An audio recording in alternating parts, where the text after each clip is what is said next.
everybody, welcome back out to the channel. It's Trigger Bar Philosopher. Today we have a fun one. We're going to be taking a look back at my Dagger Compact. I'm making some changes to it and I have a new philosophy of use for it. Let's get to shooting.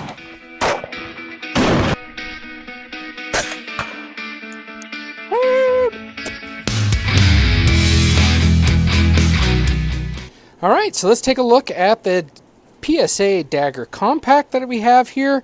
I've added some Talon grips to it. I like their Pro format. It's a little bit rubbery, a little bit sandpapery, and helps you grab that just a little bit better.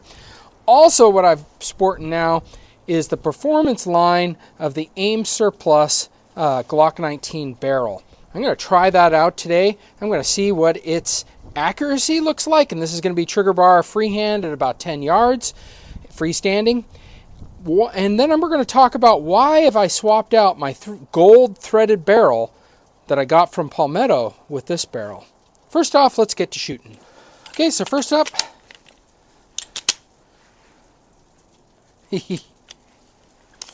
all right, that's not a good sign. First thing I'm trying to do is I'm going to try to get this thing to chamber around. I may need to take this back home and continue this video at another time with a little bit of a polished freed ramp. Okay, second round, second time racking the slide, it went in. Let's see how it goes. If we can't burn this gun in, or this. All right, it's cycled. Nowhere near on target. There we go. All right. Okay. These are about 5-inch size targets, downrange at 10 yards. Gun is cycling. I'm liking that. I just have some trigger bar reloads in here. Nothing special. So it looks like when trigger bar does his job, the gun does the job. So no lock back on the last round. I've had that even with the other barrel. I don't think that's a barrel issue. Honestly, think it's a PMAG issue. So we're not going to count anything against that. Seems like the gun shoots where you want it to shoot. Let's load up some more rounds, keep shooting, get some more practice in on this, and then we'll tell you about my philosophy of use. All right, well, we have a few more trigger bars reloads, so let's get shooting, see if we can't get any better. Seems like now after the first couple of rounds, that barrel is cycling, or at least loading the chamber a lot easier. So let's get going.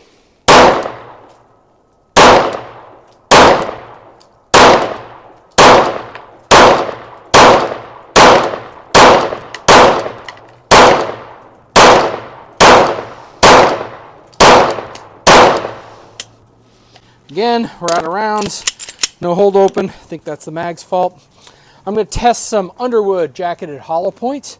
We're going to do that next, and we'll do some accuracy testing with that. Okay, so I have some jacketed hollow points from Underwood. They're 124 grain. They're supposed to be going around 1150 feet per second. I've shown this in gel out of a similar size barrel in one of my previous videos. And so we're just going to see how well this shoots. Tell the target's moving around with the wind out here, and it's a cold day, so trigger bar's hands are getting cold. But let's see what we can do. I'm going to go a little bit slower, trying to be accurate.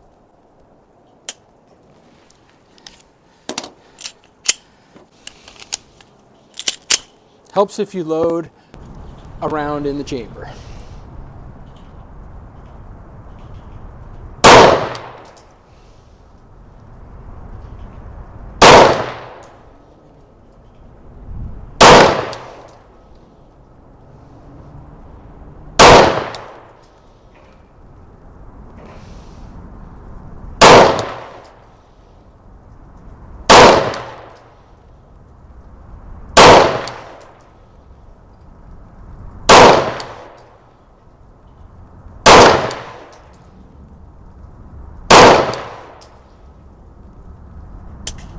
All right, and we are done. Again, this has not been centered for any of this ammo. The dot hasn't been, so I'm not really concerned about left, right. You could say that I'm pulling or I'm dipping.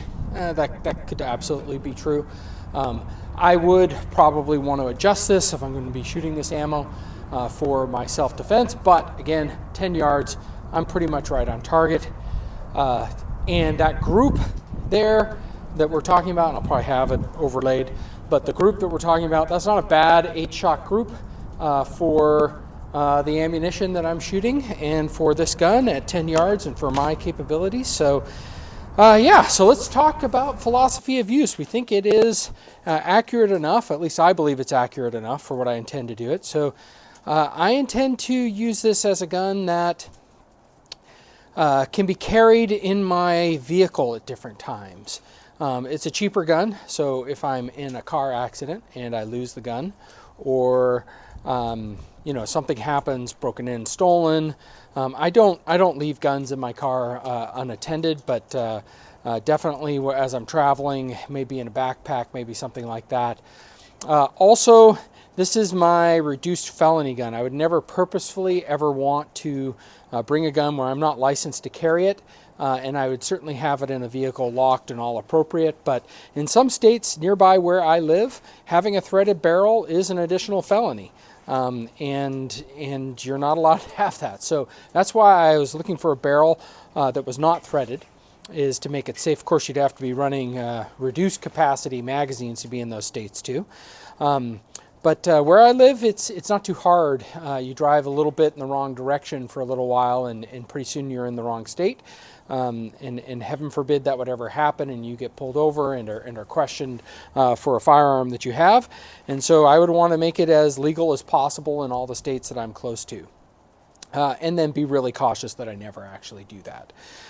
So let me know what you think about having a threaded barrel versus non-threaded barrel. And also, you know, hey, having a little bit shorter barrel means it's just sitting just a little bit less shorter inside, especially if you carry it inside the waistband or on your hip, it just digs in just a little bit less and something less protruding from the holster. So there's pros and cons, you know, and I've certainly had videos about comps and other things like that. I'm not anti-comp, but now and then I like guns that meet sort of a normalized form factor, and this less expensive gun from Palmetto State Armory is something that I'm considering for a few different roles. Let me know if there are roles that you have for these different types of gun. Is this your all-purpose duty gun? Is this your all-purpose concealed carry gun? Is it something that you might keep in a place that you're less concerned about? Hey, if I lose that, then not the end of my world. It's not like I'm losing a staccato or something like that. So, yeah, so let me know what you guys think. Please subscribe if you haven't already. Please comment. Is this type of content you'd like to see? What do you think about this Dagger Compact? And hey, everybody, have a great week, and let's get to shooting.